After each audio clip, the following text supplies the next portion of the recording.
Hay que ver qué pasa. Y ahora te pregunto, Alfredo, porque recién mencionaba Jonathan, que al gobierno esto lo usa de excusa para explicar una volatilidad económica que en realidad tiene razones bastante anteriores.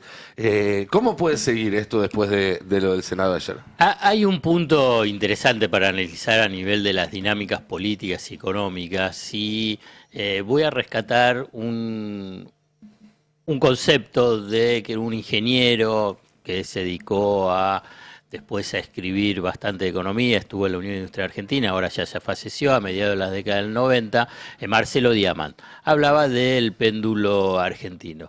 Muchos conceptos alrededor de eso, pero había uno que explicaba tanto los límites que tenían las políticas ortodoxas de aperturistas y también los límites de las políticas industrialistas.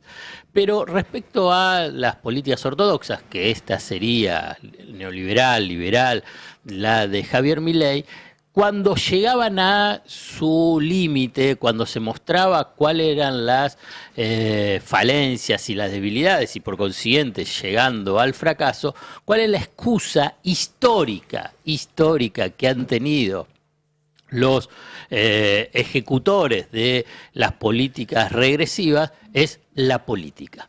La política es que no nos dio tiempo para poder desplegar en toda su extensión y magnitud la estrategia económica para precisamente llevar a la economía argentina al sendero del crecimiento sostenido y del desarrollo. Es por culpa de los políticos, es por culpa de las demandas populistas, y el escenario de ayer confirma esa descripción. Pero vamos a escucharlo en voz de los propios protagonistas, cómo echan la culpa a otros del fracaso, del fiasco propio. Vamos a escuchar primero a Milei, que explica por qué el riesgo país no baja.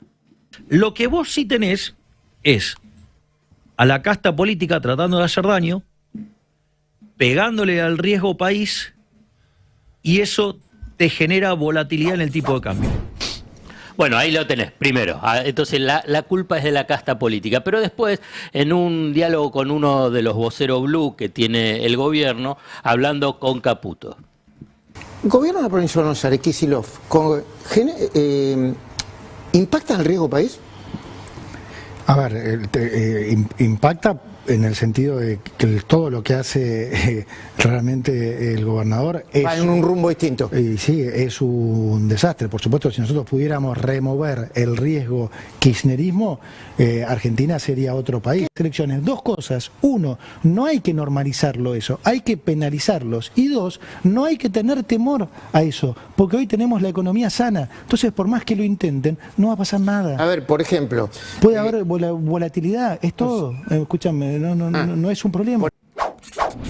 Bueno, ahí la culpa es la del kirchnerismo. Y después un compilado de una dupla también de voceros blue, que culpan a la oposición por la suba del riesgo país. Explicar los principales El riesgo factores. país me preocupa, que haya aumentado. Sí. Es el riesgo Cristina, Sí, la plaza. todo el efecto Cristina, claro, más el contexto internacional. Claro. Ese es el producto de la volatilidad política que generaron, no sé, algunos políticos. Siempre lo decimos con Willy, ¿no? Cristina es riesgo país, al fin y al cabo. Y por lo menos 300 puntos, 400 puntos son el riesgo país Cristina. Hay tanto ruido, hay tanto quilombo en la calle, en diputados, en el Parlamento, con el dólar, que sube, que es volátil, que es sensible a los argentinos. Hay tanto quilombo que dice, che, yo pensé que Milei podía, pero no podía. Le generan, en términos políticos, un 11 de diciembre y un 14 toneladas de piedra de acá a diciembre. Bueno, todo junto, lo pasé, digamos, todo junto, no es que di un espacio, ahora, volvía, era para que lo coman todo. Y que yo también me tengo que bancar un montón de audio de ustedes. Sos muy rencoroso, Alfredo. Se lo paso todo junto. Ahora, pregunta, o dos preguntas. Una, si El riesgo país Bueno. era Cristina. El día que la inhabilitan para cumplir cargos públicos debería haber bajado Por eso. 400 Pero puntos sale el al riesgo balcón. país. Sale al balcón, publica tweets. Esto Y- es parte de la narrativa de los fracasos de las políticas de ajuste en la Argentina. Es echarle la culpa a la política. Y en este caso a Cristina. Como bien decías vos, escúchame, si ya la condenaron, Ya está. si la sacaron del Además, juego. Cristina se va con menos de 500 puntos de riesgo Pero, país, ¿no? pero además 2015. querían, digamos, para ellos es un triunfo la condena a Cristina. ¿Y por qué no lo festejan?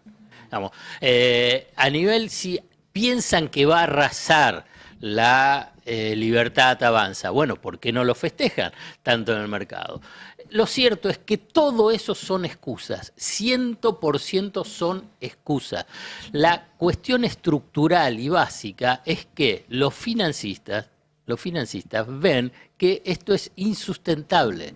Entonces dice, bueno, mirá, está bien, vamos a hacer negocio. Nos subimos al carry trade, a la bicicleta financiera durante un tiempo, pero después nos vamos. Pagó la deuda, pagó el 9 de julio, Día de la Independencia, pagó casi 4.500 millones de dólares. Y teóricamente tenía que decir, bueno, miren, tiene vocación de pago, tienen los dólares, entonces tiene que bajar el riesgo país. Y no baja. ¿Y por qué no baja? Precisamente porque el plan económico de Milei y Caputo es un fiasco. Y esto lo ven. Entonces dice, bueno, mientras tanto siguen haciendo sus negocios, su bicicleta, sus ganancias extraordinarias en dólares, hasta que alguno, por ejemplo, el JP Morgan, dice, yo el tren me encanta, el tren de Milei me encanta, a largo plazo va a llegar a un lugar que es divino, pero ¿saben qué? Yo me bajo en esta estación. Sigan en el tren, yo me bajo. Puede ser que vuelva, pero por ahora me bajo. Bueno, cuando se baja, bueno, lo que está mostrando es que esto no tiene sustentabilidad. Y después, ¿qué es lo que se refleja en la desesperación? Y esto es uno de los puntos para asociarlo a qué es lo que pasó ayer. Cuando tiene estas volatilidades, estos problemas en la estructura y en el diseño del plan económico y empieza a hacer agua, bueno, empieza a hacer agua también la estrategia política. Y cuando ven que la estrategia política hace agua, bueno, la política, sectores de la política tienen, entre comillas, un poquito más fácil la posibilidad de enfrentarse. Y es un poco lo que pasó ayer. En otros momentos se le hacía un poquito más complicado, pero la situación financiera y económica es muy frágil. Esta es la base estructural. El resto es fuego de artificio. JP Morgan anunció 2 semanas antes lo que iba a hacer de lo que vimos en las últimas horas, la sesión. No fue por culpa de la sesión de ayer que el JP Morgan dijo, che, no la veo. Digamos, ¿no? No, Ya era insostenible antes. Pero porque uno ve tendencias. Ve tendencias. Si en el mercado ven las tendencias, ven qué es lo que está pasando. Salen los datos del primer trimestre del sector externo y son malísimos. Entonces después salen explicaciones para tratar de justificar, pero cuando ven la tendencia no es que se va a quedar ahí. No es que ven los gastos en dólares en el rubro servicios de la balanza de pagos. No, ese es el pico. Al revés. Piensan que esa es la base y que va a seguir creciendo. Entonces dicen, bueno, ¿de dónde van a sacar los dólares? Entonces, como no van a tener los dólares, y hoy tienen el prestamista de última instancia, que es el Fondo Monetario Internacional, que ahí están esos dólares, bueno, hasta que se agoten. Entonces dice, ¿y después quién le va a dar los dólares? ¿Que de nuevo va a venir el Fondo Monetario Internacional? Y no, es muy difícil ya. ¿Cuánto? 45.000, van 20.000, 65.000 millones. ¿Cuánto le Todo va a esto, dar? básicamente, entonces, los que tienen bonos argentinos están preguntando de dónde va a salir la plata para pagarme. Claro, y por eso no baja el riesgo país, por eso no hay más que compran para que si hay más compradores de los bonos, sube el precio de los bonos, baja la tasa implícita y por consiguiente la tasa de retorno y por consiguiente baja el riesgo país. Bueno, eso no está sucediendo. No está pasando. Espero que... No, te quería preguntar algo que ya es una pregunta reiterada, pero me gustaría escucharte acá a 1 metro de distancia. ¿Quién va a pagar todo esto si no hay más dólares? Primero, ¿de dónde lo van a sacar? Pero ¿quién lo va a pagar después? No, bueno, digamos, si pensás que este esquema de deuda es incumplible, va a tener que renegociarse. Digamos, no hay...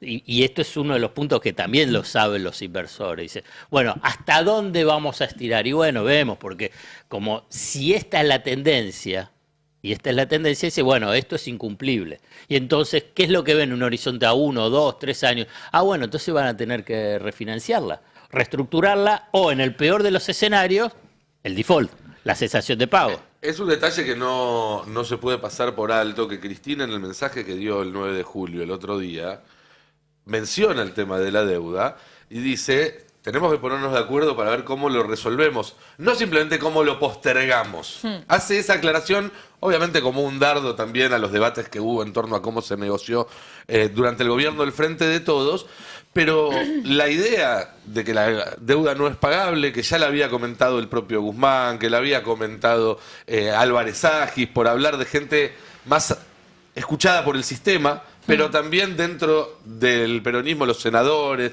algún gobernador, bueno, ahora lo dice Cristina. Sí. Digamos, se va tornando parte del libreto del peronismo hacia adelante, que el tema de la deuda va a ser una discusión y va a estar en la discusión política de acá a las elecciones y probablemente en la campaña del 27 también. Y la deuda del Fondo Monetario Internacional. Vos vas a tener 65.000 millones de dólares con un organismo financiero internacional que en realidad son los principales países, las potencias mundiales. El Fondo Monetario Internacional son 191 países, pero el más relevante es Estados Unidos. Tiene el 16,5% de los votos. O sea que es el dueño del fondo. Porque es el dueño si tiene el 16,5%? Porque cualquier medida, plan, programa, crédito importante tiene que tener una aprobación del 85% del total de los. Y bueno, entonces simplemente sumir resta, tiene el poder de veto.